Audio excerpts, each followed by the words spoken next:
Bom dia, Brasil, bom dia para quem é de bom dia, boa noite para quem está nos assistindo lá do outro lado do mundo. Estamos começando mais um Tá Ligado, Cidadão, e hoje nós temos a presença da doutora Renata Berenguer. Bom dia, doutora Renata, tudo bem com a senhora? Tudo bem, Mineirinho. Bom dia, telespectadores, bom dia você, trabalhador que está aí por todo o Brasil. Doutora Renata, em um mês de vigência da lei, o que mudou neste país? Mudou, com certeza, Mineirinho, o conceito de direito e processo trabalhista que a gente estava acostumado. No momento pré-reforma, houve um aumento exacerbado de processos trabalhistas. Agora, já completado em torno de um mês, houve uma redução drástica. Isso porque a nova lei trouxe, com certeza, medidas que prejudicam os trabalhadores e o direito constitucional de acesso à justiça.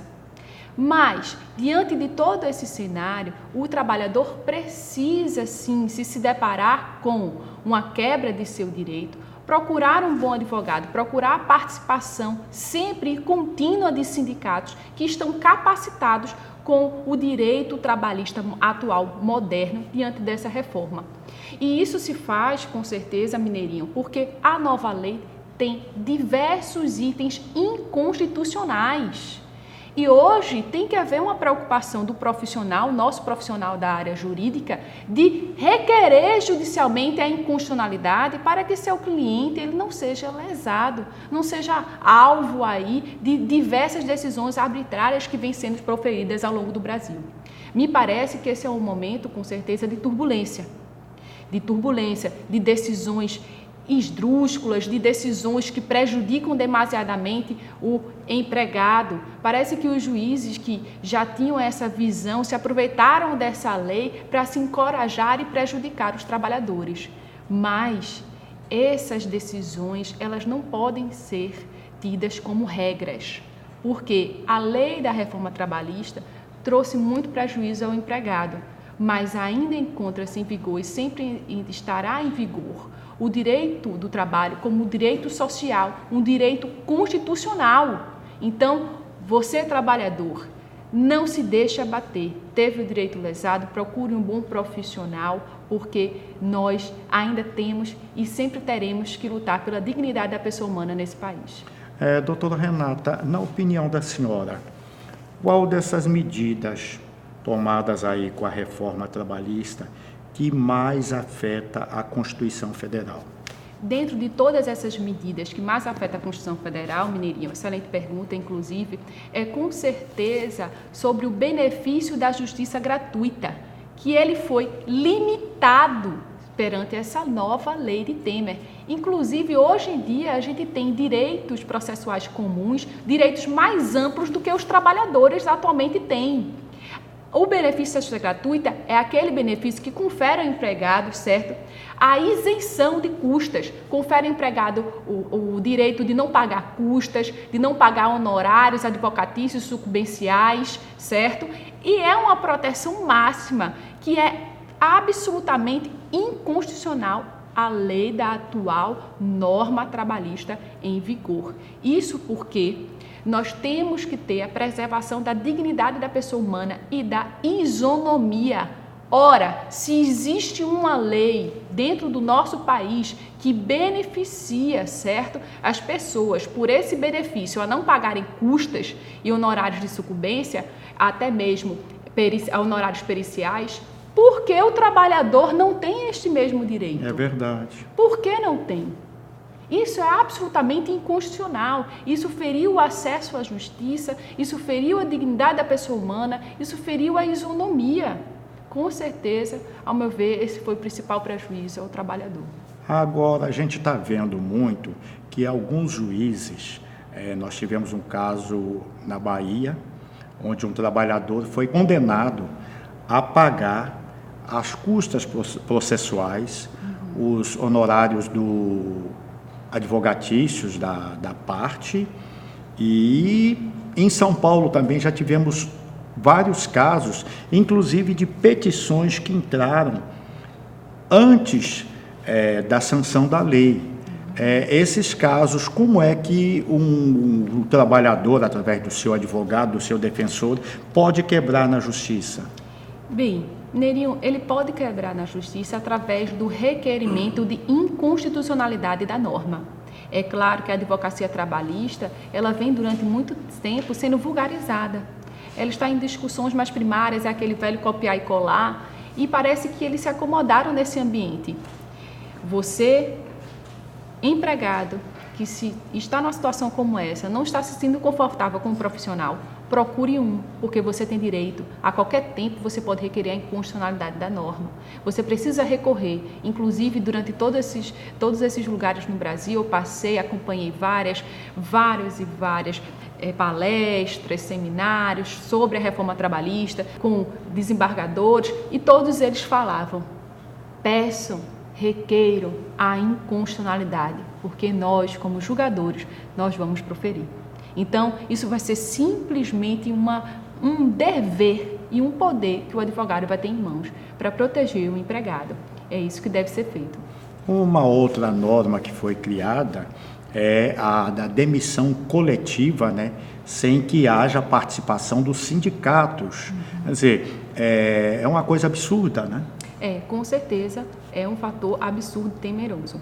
Mas o que precisa ser levado em consideração é que, mesmo essa tentativa de Temer de prejudicar os trabalhadores e diminuir a força sindical, é preciso lembrar, como eu sempre tento e levo para os meus alunos, inclusive, que existe a Constituição Federal. Ainda é aplicado o direito das normas comuns, o direito civil, a autonomia da vontade, a proteção à dignidade. Então, todos esses fatores precisam ser utilizados diante de uma situação como essa. E é claro, sempre que o empregado tiver lesado qualquer dos seus direitos, ele tem que procurar o sindicato para oferecer total suporte numa situação como essa. Nós temos aí pelo Brasil, inclusive a propaganda do governo Temer, e de que são sindicatos que não fazem nada, sindicato que não atuam e sindicato que sobrevive do imposto sindical e que vão acabar, tem que acabar. Mas esses sindicatos, na hora do aperto, do acocho, principalmente em municípios menores, é quem socorre o trabalhador. Como é que a senhora vê hoje a situação desses sindicatos e, do ponto de vista legal, como podem agir esses sindicatos para defender os seus direitos e dos seus representados? Para esses sindicatos, a gente está falando de mais de 8 mil sindicatos espalhados por todo o Brasil, é um número muito considerável, inclusive bem superior à quantidade de municípios que nós temos. Eles precisam se aproximar do empregado, provar e demonstrar a necessidade que ele tem, a importância, a relevância que ele apresenta dentro da sociedade. O direito do trabalho é um direito oriundo da luta de classes. E o sindicato tem um papel fundamental dentro dessa conjuntura socioeconômica. Então, sem ele, nós não conseguimos gerar normas trabalhistas, gerar novas proteções. E esse sindicato deve sim trabalhar na aproximação com o empregado, mostrar que sem ele não tem a defesa dos interesses do empregado de forma adequada. É necessária essa aproximação para que cada dia mais o direito sindical e os sindicatos se fortaleçam na estrutura atual. Aqui, a nível de Justiça do Trabalho em Pernambuco, como é que tem sido a reação dos magistrados? Bem, aqui na Justiça do Trabalho em Pernambuco, eu venho circulando bastante, principalmente na primeira instância, nesse primeiro momento, é de que alguns juízes, infelizmente, ainda estão um pouco despreparados, ainda estão naquele tom de ameaça, muitas vezes, para o empregado. Certa vez, na semana passada, eu entrei na sala da audiência e me deparei com um juiz falando: "Você tem certeza que você quer pedir isso? Mas olhe, corre o risco de você ser condenado." Bem, me entristece demais ver uma situação como essa, porque, como eu disse, diversas normas dentro dessa lei são inconstitucionais e o juiz, ele tem o poder e o dever de guardar a Constituição. Então, ele, mais do que ninguém, deveria saber que não deveria falar dessa forma, não deveria conduzir dessa forma. Mas Eu, se Deus quiser, e assim espero, acredito que esse seja um momento que vai ser temporário, porque os desembargadores e os ministros estão muito bem alinhados, o tribunal como um todo. Juízes que agem dessa forma vão encarar um tribunal totalmente adepto às teses de inconstitucionalidades. E isso vai fazer com que, a longo tempo, eles deixem de agir dessa forma. O que é importante é que o advogado, numa hora como essa, se firme, excelência. Não há o que se preocupar. Meu cliente não tem o que se preocupar porque esse artigo é inconstitucional. E assim a gente conduzir, e se Deus quiser, vamos continuar aí firmes e fortes na luta. É até uma coisa muito engraçada, né? Porque gera no trabalhador que é um desconhecedor, né? Do direito, gera o medo, a angústia, e é simples, é repressão pura e simples, né? Uma coisa que gera, cheira ao absurdo, né? Com certeza, cheira absurdo, realmente. Precisamos continuar firmes, porque se não tivermos uma postura como essa, se deparar numa situação como essa, de se impor a Constituição, cada vez mais os trabalhadores vão se afastando da justiça do trabalho. E se for dessa forma, todos nós seremos prejudicados. Eu queria finalizar, queria que a senhora falasse um pouquinho sobre o papel do Ministério Público do Trabalho. Bem, o Ministério Público do Trabalho, sem sombra de dúvida, desempenha um papel fundamental na defesa dos interesses sociais. O Ministério Público, durante muitos anos, teve anos de glória. Combateram o trabalho infantil, combateram o trabalho escravo, trouxeram normas, como, por exemplo, a fiscalização das normas de portador de necessidades especiais. Isso tudo é muito relevante. Essa luta tem que continuar, com certeza. Mas agora, mais do que nunca, o Ministério Público precisa intervir mais nas relações privadas e acompanhar, com certeza, esses acordos de demissão voluntária em massa que a gente vê, que vem sendo noticiado já na mídia, que vem acontecendo. Ele precisa fiscalizar, inclusive, o modus operandi de grandes empresas na rescisão contratual, como está sendo feito, para que haja a limitação de medidas que prejudiquem os empregados. Porque, afinal de contas, eles, depois dessa norma, estão mais sozinhos do que nunca. O acordo individual e a autonomia da vontade foram, sim, privilegiados por essa nova lei. E, então, o desafio do Ministério Público do Trabalho é continuar um trabalho que já vem sendo feito, trabalho excelente, por sinal, e agora tentar, de uma forma, dentro da competência dele, intervir nessas relações privadas que vão surgir com a nova lei. Muito obrigado, bom dia. Obrigada, Mineirinho, obrigada a todos.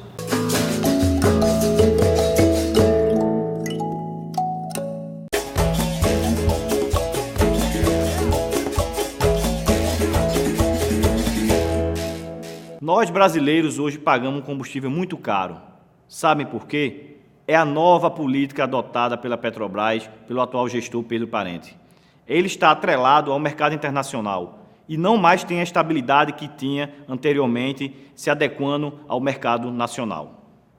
O que acontece hoje, vamos dar um exemplo aqui, a um preço de uma gasolina de R$ 4,00. Você sabe o que está composto nesses R$ 4,00 da gasolina? Para você ter ideia, R$ 2,00 nós pagamos apenas de impostos federais e estaduais. Pegamos R$ 1,20 é o preço que a gasolina sai da Petrobras e da refinaria. 40 centavos é o preço que a gente paga pelo álcool que é colocado na gasolina. E os outros 40 centavos, ele corresponde ao lucro da distribuidora e dos postos de gasolina. Então vejam, cidadãos, nós estamos carregados com altos impostos. A política também de atrelar esse preço ao mercado internacional prejudica a nós brasileiros, porque o que acontece? Nós produzimos mais de 2 bilhões de barris de petróleo dia aqui no Brasil. Esse petróleo, ao invés de ser refinado aqui nas próprias refinarias nacionais, ele é vendido para fora e depois é refinado lá fora por empresas estrangeiras e nós compramos a gasolina com o preço no mercado internacional tão cara. Então é incoerente isso. O Pedro Parente também fez o quê? Reduziu a produção da refinaria. O máximo que a refinaria podia produzir, ele só está deixando em 70% de produção de refino. Então, isso quer dizer que o Brasil tem condições de processar todo o petróleo e trazer uma gasolina aqui nacionalmente mais barata, com melhor qualidade e preço mais baixo para o consumidor. Nós temos exemplo aqui, a refinaria Abreu e Lima, que fica aqui em Suape. Hoje, nós somos responsáveis por 30% do mercado de diesel nacional. Uma refinaria que está aqui construída, com vários esforços. Estamos produzindo hoje 100 mil barris de petróleo dia e poderíamos estar produzindo ainda mais se houvesse mais investimentos aqui em Pernambuco. Então, é esse apelo que os sindicatos petroleiros fazem para a sociedade vir junto conosco nessa luta em defesa da refinaria Abreu e Lima, em defesa de ampliar suas obras, de duplicar essa produção, que podíamos chegar aí, estar processando 200 mil barris e, quem sabe, aí ser responsável por 50% ou mais da produção de diesel nacional. Nesse final de ano, nós, trabalhadores e trabalhadoras do Brasil, temos uma grande missão: mantermos mobilizados para evitar a aprovação da reforma da Previdência. O governo Temer, junto com o Congresso Nacional, principalmente os deputados federais, nesse momento, está querendo tirar os nossos direitos e nós não podemos permitir. Então, é importante que a gente esteja mobilizado junto aos nossos sindicatos, às federações, às centrais sindicais, sempre pensando na possibilidade de persuadir os deputados a não votarem a favor da reforma da Previdência. E dizer aos deputados, se eles votarem a favor da reforma da Previdência, nós vamos denunciar, nós vamos mostrar o retrato deles em cada esquina. Por isso, é necessário que a gente esteja mobilizados, organizados, atentos a qualquer possibilidade da sessão da Câmara ser chamada e votar a reforma da Previdência. Temos que estar de olho nas ruas, porque é nas ruas onde a gente vai poder evitar que essa reforma seja aprovada. E, com isso, a necessidade de uma grande greve geral ser chamada nesse país, com todas as centrais sindicais unidas, com todos os trabalhadores unidos. O final do ano está chegando, mas não podemos abrir a guarda. Vamos continuar mobilizados e lutando para que essa reforma não seja aprovada. Os professores do Recife e os servidores também, né, foram pegos de surpresa, né, com essa questão do leilão da folha de pagamento dos servidores, né, porque não houve uma informação oficial, nem uma consulta pública, né, aos servidores sobre essa questão da mudança do Banco do Brasil para o Bradesco, né. A comunicação feita pelo Banco Bradesco, né, que os professores e os servidores deveriam fazer um pré-cadastro até dia 14, né, gerou muita insatisfação porque não era uma informação oficial, né. Agora em janeiro os professores estarão de férias, né. Esse pré-cadastramento agora em janeiro é praticamente impossível, né. Não dá para os professores saírem de férias para fazer recadastramento, né. Então a prefeitura precisa rever isso, né, e solucionar esse problema, né, porque nós não vamos aceitar a convocação dos professores em suas férias coletivas, que é um direito legal, né, certo? E isso vai gerar muitos problemas.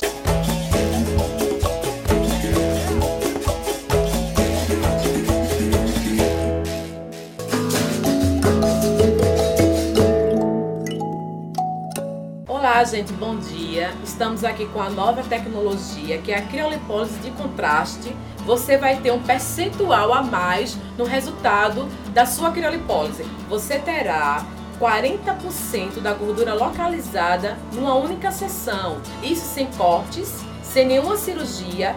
Você vai fazer o procedimento com profissionais capacitados. Trabalhamos com equipamentos que tenham Visa e Metro.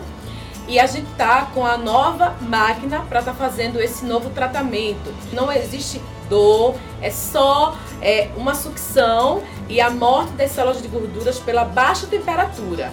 Já realizamos mais de 10 mil procedimentos com total segurança e eficácia. Convido vocês para acompanhar os nossos trabalhos na fanpage, na página Edjane Quirino Estética e Bem-Estar. Aguardo vocês!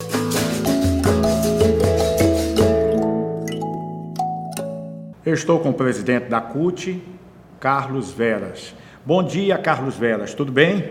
Bom dia, Ivan, tudo bem? Bom dia muito especial, né?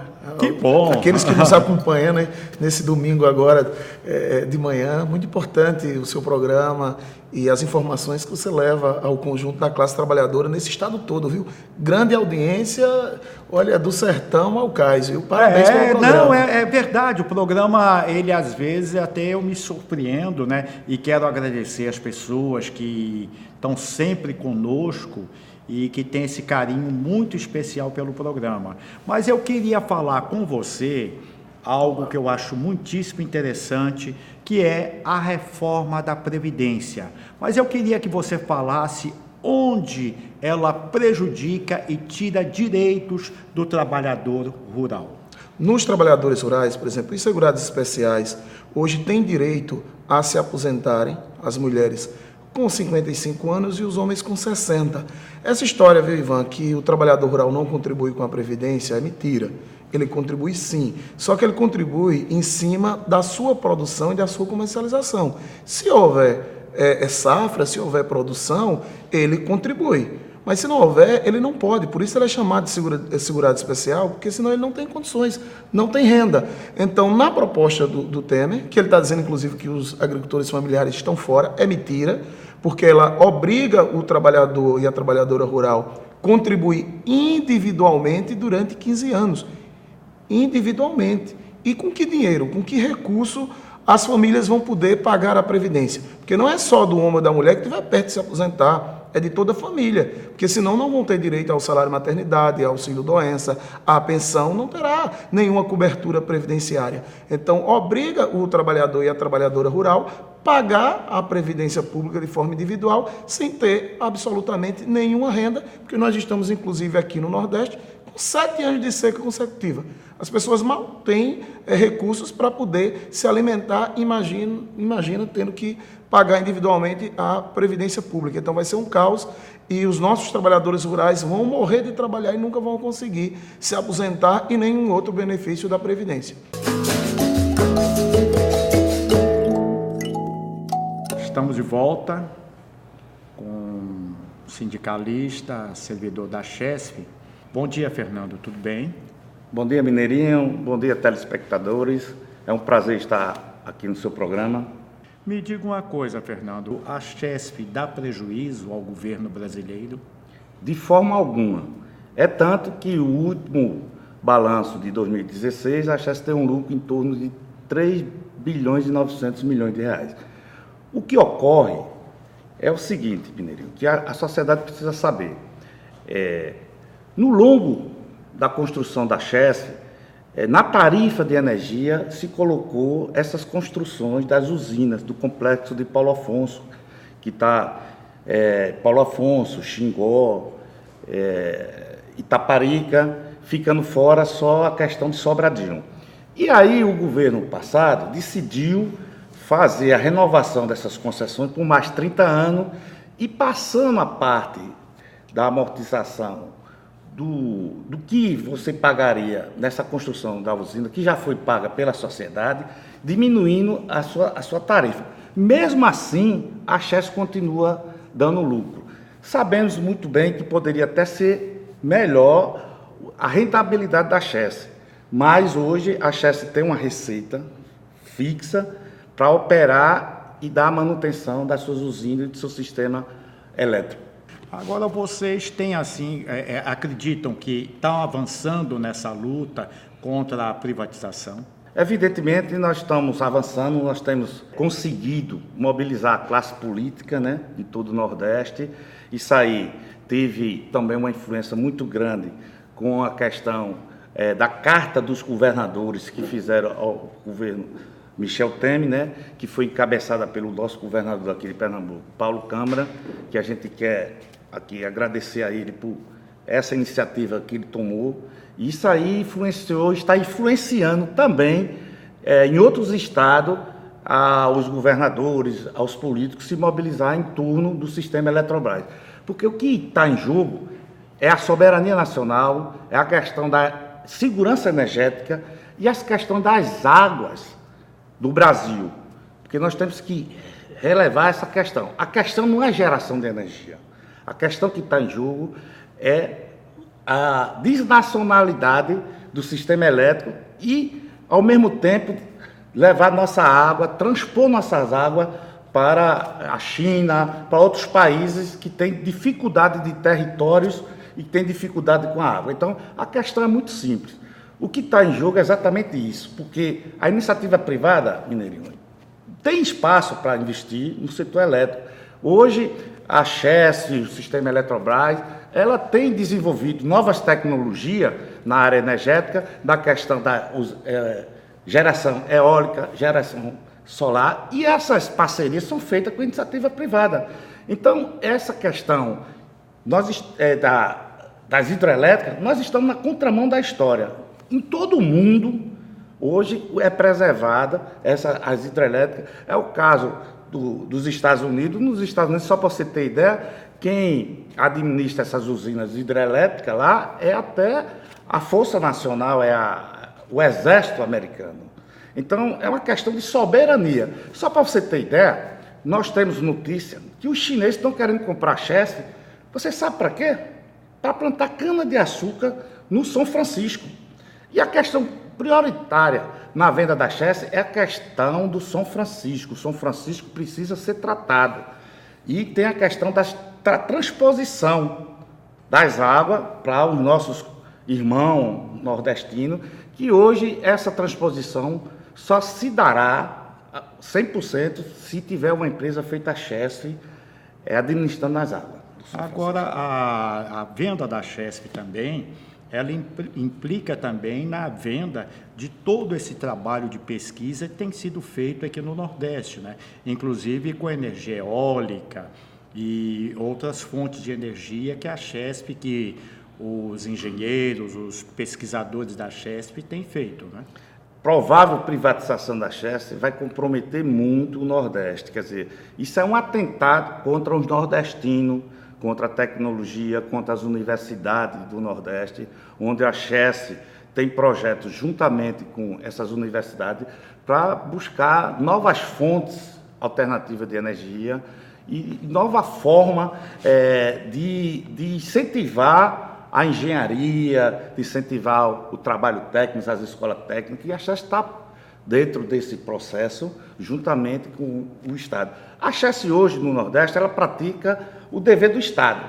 A Chesf é, simplesmente, na nossa região, quem faz os programas sociais. Por exemplo, se não fosse a Chesf, se não fosse o sistema Eletrobras, hoje o Luz para Todo, onde deu a oportunidade ao menos favorecido de acender a sua luzinha lá na sua cidade, naqueles locais onde impossível chegar a energia, foi simplesmente por conta da Chesf. Eu entrevistei aqui o professor Tiquerre Tiba, é um pesquisador aqui da Universidade Federal de Pernambuco, e ele estava dizendo de um projeto que envolve não só Pernambuco, como Bahia, o Ceará, sobre a energia solar e a energia dos ventos. Inclusive um trabalho também que envolve a Chesf, e o que é mais importante é a geração de empregos, gerando muitos empregos fora do setor hidroelétrico. Só para você ter ideia, hoje os projetos eólicos que a Chesf participa é um projeto que redistribui renda. Ali, aquele local que é colocado uma torre, não é comprado aquele terreno, ele é alugado. O proprietário lá, ele tem a sua renda. E onde passa, tem o acesso até chegar ao sítio eólico, também todo mundo ganha ali. Então tem citeiro, cada torre daquela, no mínimo, deixa em torno de R$ 1.200 para quem permitiu aquela construção. Obra. Isso aí é muito importante. E a Chesf, a gente tem que entender que a Chesf é uma empresa do Nordeste, é uma empresa do povo nordestino. Se a privatização acontecer, nós vamos ter um aumento de energia muito grande. Hoje já é difícil, hoje nós já temos dificuldade de pagar nossa conta de energia. E se chegar a privatização, em torno de 8 vezes vai aumentar a sua conta de energia. Então nós temos que ficar atento, a sociedade tem que ser esclarecida sobre essa lesa pátria que está acontecendo, que esse governo hoje tomou o poder, a força, para que faça isso, que faça essas maldades com o nosso povo. Fernando, eu lhe agradeço sua presença. Bom dia, muita força nessa luta. Bom dia, contamos com todos vocês, vamos firme, porque quem vai pagar essa conta da privatização da Chesf e do São Francisco é você, telespectadores.